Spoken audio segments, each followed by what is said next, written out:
إن الحمد لله نحمده ونستعينه ونستغفره ونعوذ بالله من شرور أنفسنا ومن سيئات أعمالنا. من يهده الله فلا مضل له ومن يضلل فلا هادي له، وأشهد أن لا إله إلا الله وحده لا شريك له، وأشهد أن محمدًا عبده ورسوله. أما بعد، فإن خير الحديث كتاب الله، وخير الهدي هدي محمد صلى الله عليه وسلم، وشر الأمور محدثاتها، وكل محدثة بدعة، وكل بدعة ضلالة، وكل ضلالة في النار، وكما قال عليه الصلاة والتسليم. بعد أعوذ بالله من الشيطان الرجيم. بسم الله الرحمن الرحيم. يا أيها الذين آمنوا اتقوا الله حق تقاته ولا تموتن إلا وأنتم مسلمون. يا أيها الناس اتقوا ربكم الذي خلقكم من نفس واحدة وخلق منها زوجها وبث منهما رجالا كثيرا ونساء، واتقوا الله الذي تساءلون به والأرحام إن الله كان عليكم رقيبا. يا أيها الذين آمنوا اتقوا الله وقولوا قولا سديدا يصلح لكم أعمالكم ويغفر لكم ذنوبكم، ومن يطع الله ورسوله فقد فاز فوزا عظيما. وقال الله عز وجل في موضع آخر: وَلَقَدْ آتَيْنَاكَ سَبْعًا مِّنَ الْمَثَانِي وَالْقُرْآنَ الْعَظِيمَ لَا تَمُدَّنَّ عَيْنَيْكَ إِلَى مَا مَتَّعْنَا بِهِ أَزْوَاجًا مِّنْهُمْ وَلَا تَحْزَنْ عَلَيْهِمْ وَاخْفِضْ جَنَاحَكَ لِلْمُؤْمِنِينَ. رَبِّ اشْرَحْ لِي صَدْرِي وَيَسِّرْ لِي أَمْرِي وَاحْلُلْ عُقْدَةً مِّن لِّسَانِي يَفْقَهُوا قَوْلِي. رَبِّ زِدْنِي عِلْمًا. سبحانك لا علم لنا إلا ما علمتنا إنك أنت العليم الحكيم. حاضرین جمعہ، اسلامی ماؤں اور بہنوں اور میرے پیارے بچوں، تمام قسم کی حمد و ثنا، بڑائی بزرگی، شان و شوکت، عظمت و جلالت ایک اللہ وحدہ لا شریک کے لیے لائق اور زیبا ہے.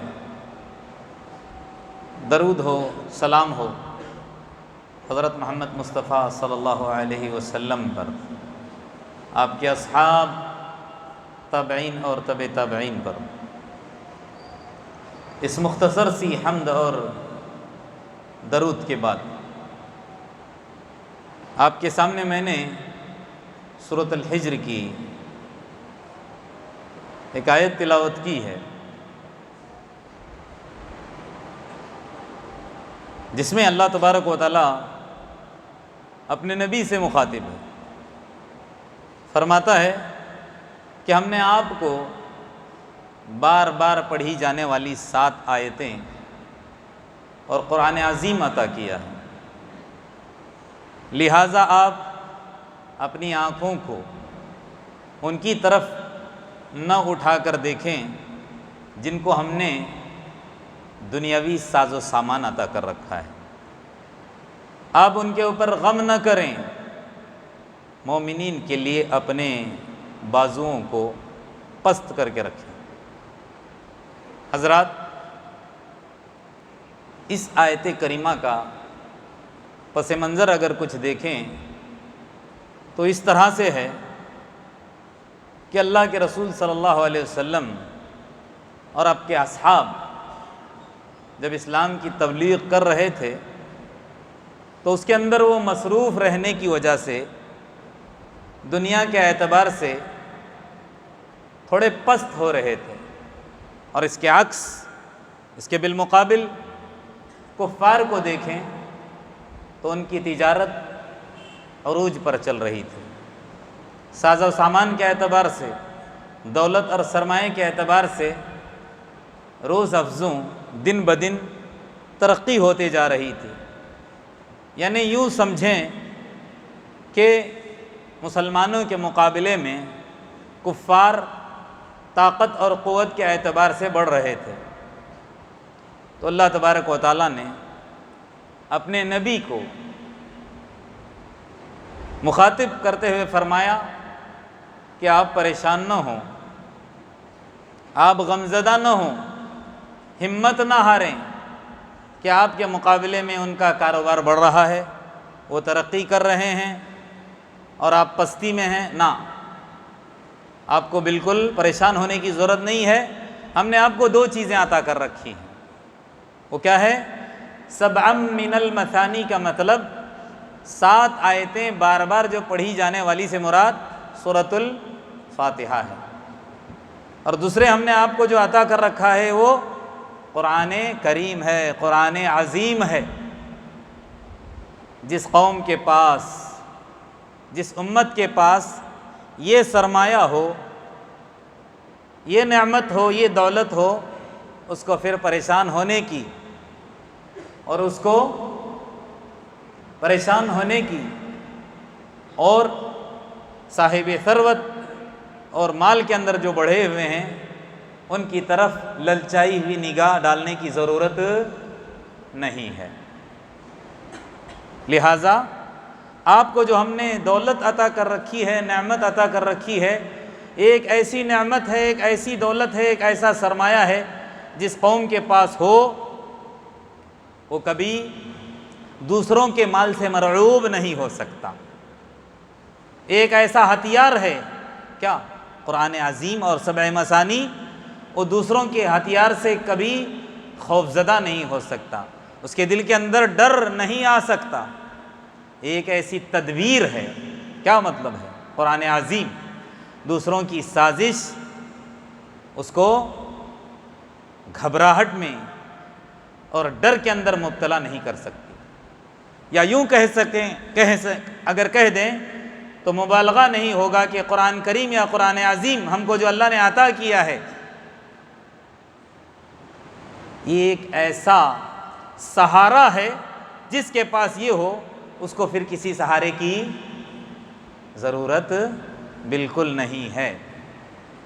ابھی آپ کہو گے یہ ہمارے پاس ہوتے ہوئے ہم بے سہارا ہیں، یہ ہمارے پاس ہوتے ہوئے ہم بے ہتھیار ہیں، یہ ہمارے پاس ہوتے ہوئے ہم پریشان ہیں، کیوں؟ پتہ ہے، یہ بھی تو ریزن ہم کو معلوم ہونا چاہیے، یہ بھی تو وجہ معلوم ہونی چاہیے کہ ایسا کیوں ہے۔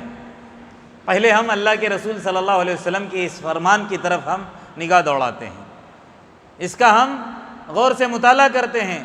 اللہ کے رسول صلی اللہ علیہ وسلم نے فرمایا ان اللہ یرفع بہذا الکتاب اقواما ویضع بہ آخرین۔ کیا فرمایا اللہ کے رسول نے؟ یہ اللہ نے ہم کو کلام دیا ہے، یہ ہتھیار ہے، یہ تدبیر ہے، یہ سہارا ہے، یہ دولت ہے، یہ سرمایہ ہے، لیکن اللہ کے رسول نے فرمایا اس سرمایے کے ذریعے سے، اس ہتھیار کے ذریعے سے اللہ تبارک و تعالیٰ کسی کو اونچا بھی کرتا ہے اور کسی کو نیچا بھی کرتا ہے۔ اب کون اونچا ہوتے ہیں اور کون نیچا ہوتے ہیں، انسان خود اپنے گریبان میں جھانکنے کی ضرورت ہے۔ قرآن کا اگر ہم صحیح حق ادا کریں گے، قرآن پر ہمارا صحیح ایمان ہوگا، قرآن عظیم اس کی صحیح معنی میں ہم تکریم کریں گے، جس مقصد کے لیے اللہ نے ہم کو اتارا ہے اس مقصد کے تحت اس کا استعمال کریں گے، اللہ ہم کو کیا کرے گا؟ ترقی دے گا، عروج پر ہوں گے ہم، کبھی ہم کو زوال نہیں ہوگا، کبھی ہم پس نہیں ہوں گے، کبھی ہم کو کوئی ڈرائے گا نہیں، کیونکہ ابھی میں نے خطبے کے اندر پڑھا اور بارہا پڑھی جاتی ہے یہ جملہ یضل بہ کثیرا ویہدی بہ کثیرا۔ یہ جو بہ کی ضمیر ہے قرآن کی طرف، اللہ اس قرآن کی وجہ سے کچھ لوگوں کو گمراہ بھی کرتا ہے اور کچھ لوگوں کو اللہ تبارک و تعالیٰ ہدایت سے نوازتا ہے۔ اور گمراہ کون ہوتے ہیں؟ جو فاسق ہوتے ہیں، جو فاجر ہوتے ہیں، جو اس کا استعمال صحیح نہیں کرتے۔ اگر ہم اللہ کے رسول صلی اللہ علیہ وسلم اور صحابہ کی جماعت کی طرف نگاہ دوڑائیں قرآن نازل ہونے سے پہلے، اللہ تبارک و تعالیٰ ان کو قرآن دینے سے پہلے ان کی حیثیت کیا تھی، کتنی عزت تھی ان کی؟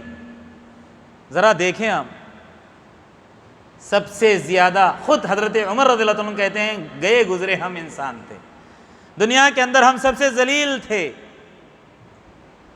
ہماری کوئی وقت اور حیثیت نہیں تھی، اللہ نے اگر عزت دی تو یہی کلام ہے، مختصر سی مدت کے اندر پوری دنیا کو فتح کر لیا، آدھی سی زائد دنیا ان کے قبضے میں آ گئی تھی۔ اگر آپ مطالعہ کریں گے سیرت کا، 40-50 سالہ مدت کے اندر عرب کے اندر رہتے ہوئے آدھی دنیا کو فتح کر لیا تھا۔ یہ کیسے؟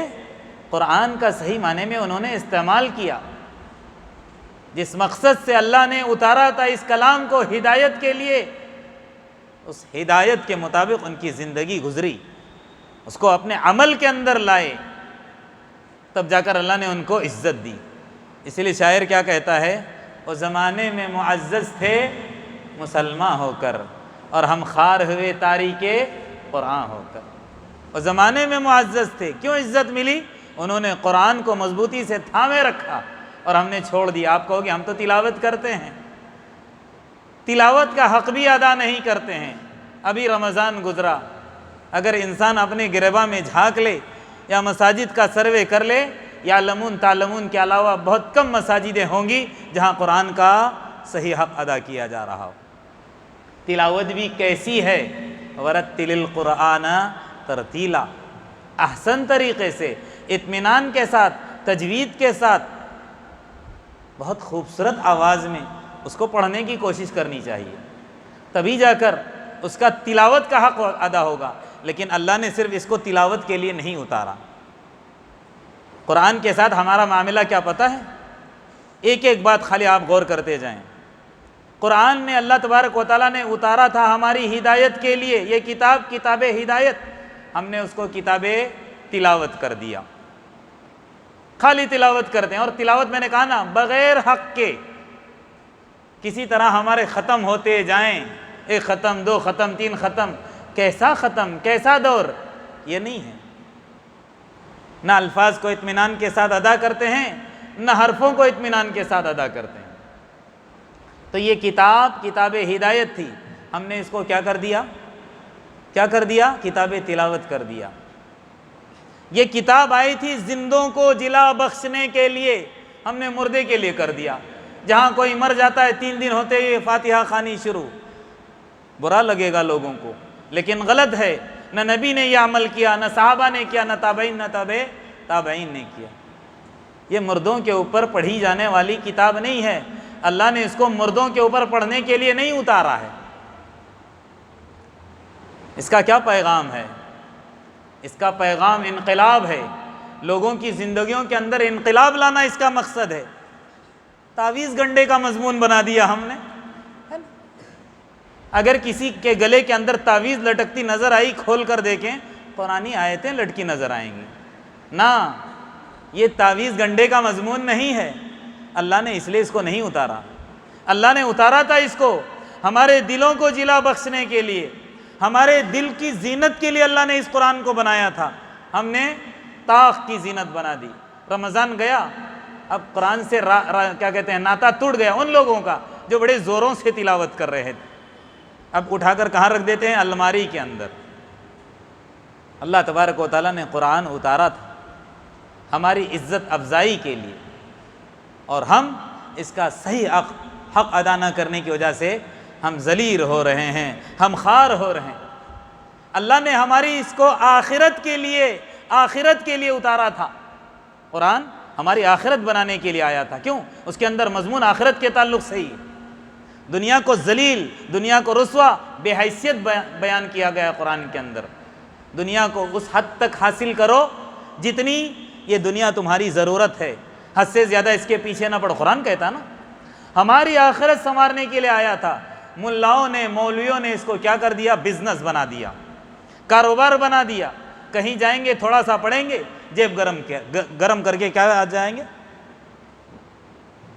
باتیں بڑی کڑوی ہیں، لیکن حق اللہ نے کس وجہ سے اس کو نازل کیا تھا اور کس رخ پر اس کلام کو لے کے جا رہے ہیں، انسان ذرا غور کرے۔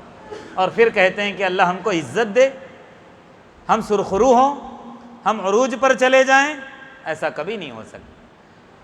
جب کوئی امت جس کے پاس قرآن رہتے ہوئے اگر ذلیل ہوئی ہے، خوار ہوئی ہے، تو صرف یہی ریزن اور وجہ معلوم ہم کو ہوگی کہ انہوں نے اس کا حق ادا نہیں کیا، اس کی تعلیمات کے مطابق زندگی نہیں گزارے، تب جا کر وہ ذلیل ہوئے۔ اور آج بھی ہمارا معاملہ یہی ہے، ہم نے قرآن کو پس پش ڈال دیا ہے۔ اگر کوئی بیچارہ تفسیر فجر کے بعد یا عصر کے بعد کرنا چاہتا ہے تو کہتے ہیں نہ یہ ہمارا کام نہیں ہے، جس کے پاس 20 سے 25 علوم ہو اس کا کام ہے، آپ فلانی کتاب لے لو، فلانی کتاب کا پرچار کرو نا، جو میری اور آپ کی لکھی ہوئی کتاب وہ پرچار کرنے کی ضرورت نہیں ہے، اس پر ہم کو کچھ ملنے والا نہیں ہے۔ پرچار کرنا ہے تو قرآن پاک، پرچار کرنا ہے، کسی کا ایڈورٹائز کرنا ہے، اگر کسی کو اس کے بارے میں سمجھانا بتانا ہے، وہ اللہ کے رسول اللہ کی احادیث ہے، اور وہ کیا ہے؟ قرآن کا ترجمہ ہے، مفہوم ہے۔ ہاں یاد رکھ لیجیے، ماہر القادری جنہوں نے بہت بہترین انداز میں قرآن کی فریاد ہم کو بتائی ہے، اس پر بھی اگر غور کرے تو آدمی اس کی آنکھوں سے اشک جاری ہو جائیں گے۔ قرآن اپنی فریاد سناتا ہے، انہوں نے قرآن کی فریاد اپنے قلم میں اس طرح سے رقم تراز ہیں، کہتے ہیں قرآن کہتا ہے طاقوں میں سجایا جاتا ہوں، آنکھوں سے لگایا جاتا ہوں، تعویذ بنایا جاتا ہوں، دھو دھو کے پلایا جاتا ہوں، جزدان حریر و ریشم۔ قرآن کو رکھنے کے لیے بڑے قیمتی سے قیمتی جزدان لاتے ہیں کہ نہیں؟ اچھی سی اچھی پیٹیاں لاتے ہیں، کور بہت خوبصورت ہوتا ہے، تو کیا کہتے ہیں؟ جزدان حریر و ریشم کے اور پھول ستارے چاندی کے، پھر عطر کی بارش ہوتی ہے، جس کور کے اندر ڈالتے ہیں عطر لگاتے رہتے ہیں۔ ایسا کرنے کے لیے قرآن اللہ نے نہیں اتارا۔ قرآن کا مطلب اور مفہوم سمجھیں، اس پر غور کریں۔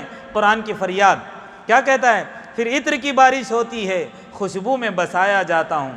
پھر آگے کہتا ہے قرآن، جیسے کسی طوطا مینا کو کچھ بول سکھائے جاتے ہیں، اس طرح سکھایا جاتا ہوں، اس طرح پڑھایا جاتا ہوں۔ کس مقصد کے تحت اترا تھا اور کیا کر دیا؟ طوطا مینا کے جس طرح بول سکھاتے ہیں کچھ، ویسے قرآن کا معاملہ ہے۔ آج بھی دنیا کے اندر ایسے ہیں، مجھے سورہ یاسین یاد ہے، بس میں نے تبارک یاد کر لیا، بس۔ ارے کب سیکھیں گے قرآن کو پورے اس کے الفاظ کے ساتھ، معانی کے ساتھ، مطلب کے ساتھ؟ اس دنیا سے رخصت ہونے کے بعد۔ پھر یہ جب قرآن فریاد کرے گا اللہ کے پاس، ہماری شکوے شکایتیں کرے گا، تب کیا کہیں گے ہم؟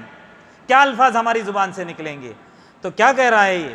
قرآن کہتا ہے کہ اس طرح پڑھایا جاتا ہوں، اس طرح سکھایا جاتا ہوں۔ پھر کہتا ہے کس بزم میں میرا ذکر نہیں، کس بزم میں میری دھوم نہیں۔ کون سی ایسی مجلس ہے؟ کل نکاح ہوگا وہاں قرآن پڑھا جائے گا، کہیں پروگرام ہوگا وہاں قرآن پڑھا جائے گا، کہیں جلسہ ہوگا وہاں۔ غیروں کے پروگرام کے اندر بھی مولوی صاحب کو بلا کر سورہ فاتحہ کی تلاوت کر دیجئے، اس کے بعد ہوتا کہ نہیں؟ بہت سارے ایسے مسلمان اپنے پروگرام کرتے ہیں غیروں کو بلا کر، تو کہتے ہیں کون سی ایسی بزم ہے جہاں میرا استعمال نہ کیا جاتا ہو؟ کس بزم میں میرا ذکر نہیں، کس بزم میں میری دھوم نہیں۔ کہنے کو تو میں ایک جلسے میں پڑھ کر سنایا جاتا ہوں۔ آگے کیا کہتا ہے؟ یہ میرے عقیدت کے دعوے قانون پہ راضی غیروں کے، یہ میری عقیدت کے دعوے، یعنی اس قدر احترام کر رہے ہیں، ایسا ہے عطر برسا رہے ہیں، نہ جانے کیا کیا میں نے پڑھ کر سنایا نا، ایسا معلوم ہوتا ہے کہ میرے عقیدت مند ہیں۔ لیکن جب قانون قرآن، دستور قرآن کا معاملہ آتا ہے تو اس کو چھوڑ کر کورٹ کچہری بھاگ جاتے ہیں۔ ہوتا کہ نہیں؟ اللہ نے اس قرآن کو اتارا تھا ہماری زندگی کو سنوارنے کے لیے۔ اگر ہمارے کوئی مسائل پھنس جائیں، اس کی روشنی میں آپ حل کریں۔ یہ دستور حیات ہے، یہ قانون حیات ہے، یہ ہماری زندگی کا سرمایہ ہے، لیکن ہم نے اس کو الٹا کر رکھا ہے۔ اور آگے کیا کہتا ہے؟ جب قول و قسم لینے کے لیے، کیا کہتا ہے قرآن؟ جب قول و قسم لینے کے لیے تکرار کی نوبت آتی ہے، پھر میری ضرورت پڑتی ہے، ہاتھوں میں اٹھایا جاتا ہوں۔ جب کوئی مسئلہ ہو جاتا قسم قرآن کی قسم سر پہ اٹھا دیں ہاتھ پہ اٹھا دیں، مذاق ہے یہ؟ کس لیے قرآن آیا تھا اور اس کا کیسے استعمال کیا جا رہا ہے؟ اللہ تبارک و تعالیٰ نے جب قرآن کی ابتدا کی سورہ فاتحہ کے بعد ہم پڑھتے ہیں کیا کہتے ہیں؟ الف لام میم ذالک الکتاب لا ریب فیہ، اس کتاب کے تعلق سے کیا کہا جاتا ہے کہ اس کے اندر کوئی شک اور شبہ نہیں ہے، لا ریب کتاب ہے یہ۔ آگے کیا فرمایا؟ ھدی للمتقین، متقیوں کے لیے، اللہ سے ڈرنے والوں کے لیے ہے یہ ہدایت۔ اللہ ان کی ہی زندگی کو بناتا ہے جن کے دلوں کے اندر اللہ کا ڈر ہوتا ہے، خوف ہوتا ہے، اور اس کو اپنی زندگی کے اندر کیا کرتا ہے؟ داخل کرتا ہے، اپنے تمام مسائل کو اسی کی روشنی میں حل کرتا ہے۔ اور جو اس کو ہٹ کر، اس کے تعلق سے بھی قرآن کہتا ہے کہ تم قرآن جس مقصد کے تحت اترا تھا اس کو چھوڑ کر آپ رکھو گے الماری میں، اس کو پسے پش ڈال کر غیروں کے قانون کے مطابق زندگی گزارو گے تو تمہاری حیثیت کیا ہے؟ قرآن کہتا ہے وَمَن لَّمْ يَحْكُم بِمَا أَنزَلَ اللَّهُ فَأُولَٰئِكَ هُمُ الْكَافِرُونَ کہتا ہے، جو فیصلہ کرتا ہے، جو انسان فیصلہ کرتا ہے بما انزل اللہ، وَمَن لَّمْ يَحْكُم بِمَا أَنزَلَ اللَّهُ، جو انسان اللہ کی نازل کردہ چیز کو چھوڑ کر دوسرے قانون کو اپنا کر اگر فیصلے کرتا ہے، اللہ کہتا ہے وہ کافر ہے۔ آگے کہتا ہے ہم الفاسقون، وہ فاسق ہیں، نافرمان ہیں۔ آگے پھر فرماتا ہے اللہ ہم الظالمون، وہ ظالم ہیں، مشرک ہیں۔ جہاں تک اگر ہم صحابہ کرام کی زندگیوں کا مطالعہ کریں تو ہم کو معلوم ہو جائے گا کہ صحابہ کرام قرآن کی آیتوں کو جس طرح ہم پڑھتے ہیں ویسے نہیں کہ جلدی جلدی مولوی صاحب سکھائیے، یا جیسے رمضان کے اندر 3 دن کے اندر دور کر کے آپ دوسری مسجد کا رخ کیجئے، ایسا نہیں۔ 5 آیتیں 10 آیتیں اللہ کے رسول صلی اللہ علیہ وسلم کے پاس بیٹھ کر، آپ کی خدمت میں بیٹھ کر سنتے تھے، اس کو اپنی زندگی کے اندر داخل کرنے کے بعد اگلی آیات اللہ کے رسول صلی اللہ علیہ وسلم کے پاس طلب کرتے۔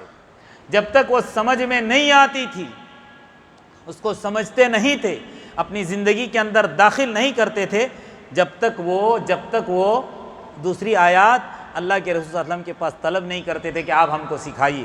غالباً حضرت ابن عمر یا حضرت عمر فاروق جو ان کے ابا ہیں، ان کے تعلق سے آتا ہے، انہوں نے سورہ بقرہ سیکھنے کے لیے 8 سال لگائے، اور ہم واٹس ایپ کے اندر ڈال دیتے ہیں میری بچی نے 75 دن کے اندر قرآن حفظ کر لیا، میرے بچے نے 30 دن کے اندر قرآن حفظ کر لیا۔ اور یہاں کیا کہہ رہے ہیں؟ 8 سال لگے۔ کیا عرب سے زیادہ ہم جانکار ہیں؟ عربی کے اعتبار سے ہماری ذہانت ان سے تیز ہے، ہم ان سے بڑھ کر ہیں۔ وہ عربی ہیں، عربی داں ہیں، عربی فصیح اور بلیغ عربی جاننے والے، لیکن وہ اس قرآن کے مفہوم کو، اس کے پیغام کو، اس کی تعلیم کو سمجھنے کے لیے 8 سال لگاتے تھے۔ سورہ بقرہ ایک سورت خالی سمجھنے کے لیے صحابی کیا کہتے ہیں؟ مجھے 8 سال لگے۔ اور اللہ کے رسول صلی اللہ علیہ وسلم دعا کرتے تھے اے اللہ قرآن سمجھا دے مجھ کو بھی اور میرے پیروکاروں کو بھی۔ کیا دعا کرتے تھے؟ رمضان آنے کے بعد ہم کس کے اندر؟ وتر کے اندر جو قنوت نازلہ پڑھتے ہیں، خصوصاً رمضان میں دعا پڑھتے ہیں، لیکن افسوس صد افسوس ہم کو اس کا مطلب اور مفہوم نہیں معلوم۔ ہم کبھی غور کرنے کی کوشش نہیں کرتے سوائے آمین اور آمین کے۔ اللہ کے رسول کیا دعا پڑھتے؟ اللہم انی عبدک، اے اللہ میں تیرا بندہ، وابن عبدک، تیرے بندے کا بیٹا، وابن امتک، تیری بندی کا، تیری بندی کا بیٹا، ناصیتی فی یدک، میری پیشانی تیرے ہاتھ میں، ماضٍ فی حکمک، مجھ پر تیرا حکم چلتا ہے، عدل فی قضاؤک، اور تیرے جتنے بھی فیصلے ہیں میرے بارے میں وہ کس پر مبنی ہے؟ انصاف پر مبنی ہے۔ یعنی جو بھی فیصلہ تو میرے حق میں کرتا ہے وہ انصاف والا ہوتا ہے۔ اے اللہ تو ناانصافی کرنے والا نہیں ہے۔ آگے وسیلہ سمجھاتا ہوں۔ ہم وسیلہ مانگتے ہیں مردوں کا، ہم وسیلہ مانگتے ہیں مسجدوں کا، ہم وسیلہ مانگتے ہیں نہ جانے کیا کیا چیز کا۔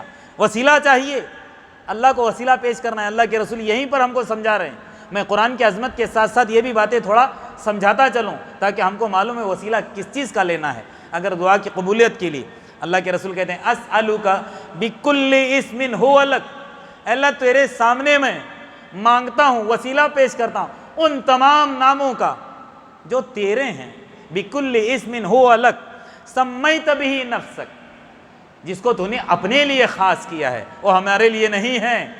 اگر نام رکھنا بھی ہے تو اللہ کی نسبت کے ساتھ، وہ تمام نام جو اللہ تو نے اپنے لیے خاص کیے ہیں، او انزلتہ، یا تو نے اتارا ہے، فی کتابک، اپنی کتاب کے اندر، او علمتہ احدا من خلقک، یا اپنی مخلوق میں سے کسی کو تو نے سکھایا ہے، او استأثرت بھی فی علم الغیب عندک، یا وہ نام جو نہ کتاب کے اندر ہیں اور نہ کسی تیرے بندے کو تو نے سکھایا ہے، یعنی غیب کے اندر رکھا ہے، ان تمام ناموں کا واسطہ دیتا ہوں، ان تمام ناموں کا واسطہ، کیونکہ بہت سارے نام جس کو ہم 99 کہتے ہیں، یہ تو قرآن حدیث میں ہم کو ملیں گے، اس کے علاوہ بھی نام ہے اللہ نے اپنے فرشتوں کو سکھایا ہے، جہاں تک میرے اور آپ کی رسائی نہیں ہو سکتی، اور بہت سارے ایسے اللہ کے پاکیزہ نام اور صفات ہیں جس کو اللہ نے اپنے غیب کے اندر رکھا ہے، تو اللہ کے رسول ہم کو تعلیم دیتے کہہ رہے ہیں ان تمام ناموں کا واسطہ، وسیلہ، ان تجعل القرآن ربیع قلبی، اے اللہ ان تمام ناموں کا واسطہ قرآن کو میرے دل کی بہار بنا دے، قرآن کو میری دل کی زینت بنا دے، بہار بنا دے کہتے ہیں آگے، ونور صدری، میرے سینے کا نور بنا دے، میرے سینے کو منور کر دے قرآن سے، اس کی روشنی میرے دل کے اندر داخل ہو جائے، وجلاء حزنی وذهاب ہمی وغمی، اے اللہ اس قرآن کو میری پریشانی، میری مصیبت، میرا ہم غم جانے کا ذریعہ بنا دے، اور حقیقت میں قرآن مصائب، پریشانیاں، آلام، بلائیں، آفتیں، تمام چیزوں کے دفع کرنے کا ذریعہ ہے، لیکن کب؟ جب ہم سمجھ کر اس کا استعمال کریں۔ بلا آ گئی تو کسی مولوی صاحب کے پاس جا کر کوئی آیت لا کر گلے میں لٹکانے سے نہیں ہوگا۔ ذرا سنیے، حضرت ابن مسعود رضی اللہ عنہ کا فرمان ہے، میری ایک رسی بھی گم ہو جاتی تو میں اس کو قرآن میں ڈھونڈتا۔ کیا مطلب ہے اس کا؟ کیا مطلب ہے اس کا کہ میری اگر ایک رسی بھی گم ہو جاتی تو میں قرآن میں ڈھونڈتا؟ یعنی قرآن اس کے بارے میں کیا کہتا ہے، کیا تعلیم دیتا ہے کہ اگر کوئی پریشانی ہو تو کیسے ہم اللہ کو پکاریں، کیسے اللہ کی طرف رجوع ہوں۔ اللہ سے جوڑنے کے لیے یہ کلام آیا تھا، لیکن ان پیٹ پجاریوں نے اس کلام کو اللہ سے جوڑنے سے چھوڑ کر ہم کو اپنے سے جوڑ دیا ہے۔ آج ہماری حالت کیا ہے کہ کوئی پریشانی آتی ہے تو ہم کسی کے پاس جاتے ہیں اور یہ بنداز کہتے ہیں، بڑے دھڑلے سے کہتے ہیں کہ فلانے کی پڑھائی لگتی ہے، فلانے کی پڑھائی صحیح نہیں ہے، ان کے پاس چلے جاؤ، ان کے پاس چلے جاؤ۔ یعنی فلانے نے بھی قرآن دیا، اس نے بھی قرآن دیا، صرف تمہارا معاملہ کیا ہے؟ عقیدت کا ہے، جڑنے کا ہے، تمہارے ظن کا ہے، تمہارے گمان کا معاملہ ہے۔ اب وہاں اگر آپ نے ٹھکرا دیا تو اللہ کے کلام کو ٹھکرا دیا۔ تو یہ ابن مسعود رضی اللہ عنہ کیا فرماتے ہیں، اگر ایک رسی بھی میری گم ہو جائے تو میں کیا کرتا تھا؟ قرآن کے اندر ڈھونڈا کرتا تھا۔ قرآن کے کچھ حقوق ہیں، میں ان حقوق کو بیان کر کے اپنی بات ختم کرتا ہوں۔ قرآن کا حق ہے دوستو، اور سب سے پہلا اس کا حق کیا ہے؟ اس پر ایمان لانا ہے۔ آپ کہو گے ہم بھی ایمان لائے ہیں، بالکل، میں اور آپ قرآن پر ایمان لائے ہیں۔ کیسے ایمان لانا ہے؟ کہ ایک ایسی کتاب ہے اس کے اندر شک نہیں ہے۔ آج ہمارا معاملہ شک ہی کا ہو جاتا ہے نا، کسی کی بات مانتے ہیں، کسی کی بات نہیں مانتے ہیں۔ کوئی سمجھا دیتا ہے قرآن کی آیت کی روشنی میں تو کہتے ہیں نہیں آپ تھوڑی پڑھے لکھے ہو، ہم تو فلانے سے پوچھیں۔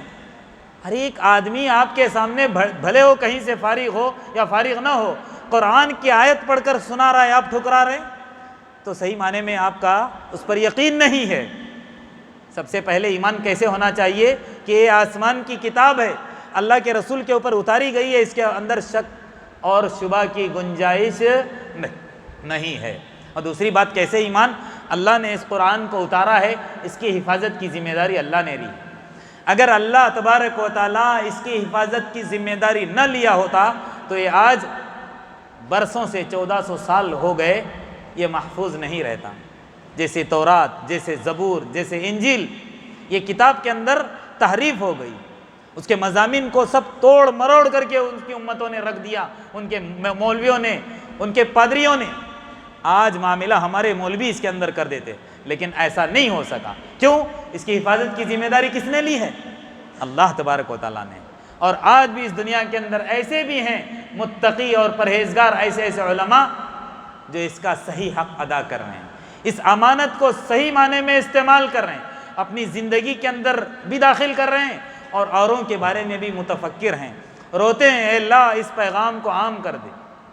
جو لوگ اس کا غلط استعمال کرتے ہیں یا تو ان کو ہدایت دے دے یا ان کو اس صفحہ ہستی سے مٹا دے، اس طرح کی دعائیں کرتے ہیں۔ تو قرآن کا حق سب سے پہلے اس پر ایمان ہے۔ دوسری چیز تلاوت۔ تلاوت میں نے کہا نا، یعلمون تعلمون کا نام تلاوت نہیں ہے۔ قرآن کہتا الذین آتیناہم الکتاب، جن کو ہم نے کتاب عطا کر رکھی ہے، یتلون حق تلاوتہ، وہ کیا کرتے ہیں؟ جیسے اس کا حق ہے ویسے تلاوت کرتے ہیں، جیسے اس کا حق ہے۔ اور اس کا حق کیا ہے؟ ورتل القرآن ترتیلا، ترتیل کے ساتھ ٹھہر ٹھہر کر سمجھنے کی کوشش کریں، اور بات سمجھ میں آئے گی، بات سمجھ میں آئے گی۔ الحمدللہ، اللہ جزائے خیر دے ان علماء کرام کو، ان مولیاء کرام کو، جنہوں نے قرآن کا ایک زبان کے اندر نہیں، جتنی زبانیں دنیا کے اندر بولی جاتی ہیں ان تمام زبانوں کے اندر اس کا ترجمہ کر دیا، اس کا مفہوم اور مطلب بیان کر کے رکھ دیا ہے۔ اب صرف کیا ہے؟ مجھ کو اور آپ کو اس کو قریب کرنے کی ضرورت۔ کھانا پکا پکایا مل گیا، سامنے رکھا ہے، پھر بھی انتظار میں ہے کہ کوئی آئے اور ہم کو نوالا بنا کر ہمارے منہ کے اندر لقمہ ڈال دے؟ نہ، یہ ہماری خام خیالی ہے۔ نقصان میں رہیں گے، بھوکے ہم رہیں گے، اور پھر کل ہم پچھتائیں گے کہ ہم نے کھایا کیوں نہیں۔ تو لہٰذا اس کا حق دوسرا کیا ہے؟ تلاوت ہے۔ اور تیسرا اور آخری حق اور حقیقی حق جس کو کہا جائے وہ کیا ہے؟ قرآن کی سمجھ ہے۔ قرآن کو سمجھنا ہے، قرآن کو سمجھنا ہے، اس کے مفہوم کو، اس کے مطالب کو۔ اس کا مطلب یہ نہیں کہ ہم خود سے اس کو سمجھ سکتے ہیں۔ بہت ساری اس کے اندر آیتیں ہیں۔ آپ لوگ سوال کر سکتے ہو کہ بہت ساری ایسی باتیں ہیں جو ہمارے سمجھ میں نہیں آتی ہیں۔ صاف صاف آیتوں کو اگر آپ دیکھ لیں، ترجمے سے ہی بات سمجھ میں آتی ہے۔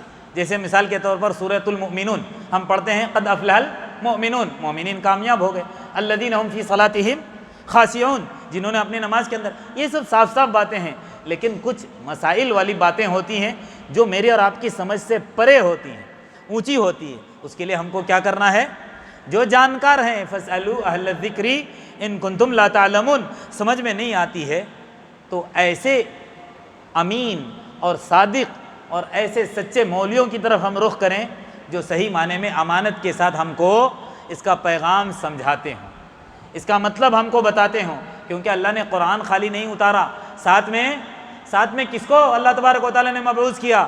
حضرت محمد مصطفیٰ صلی اللہ علیہ وسلم۔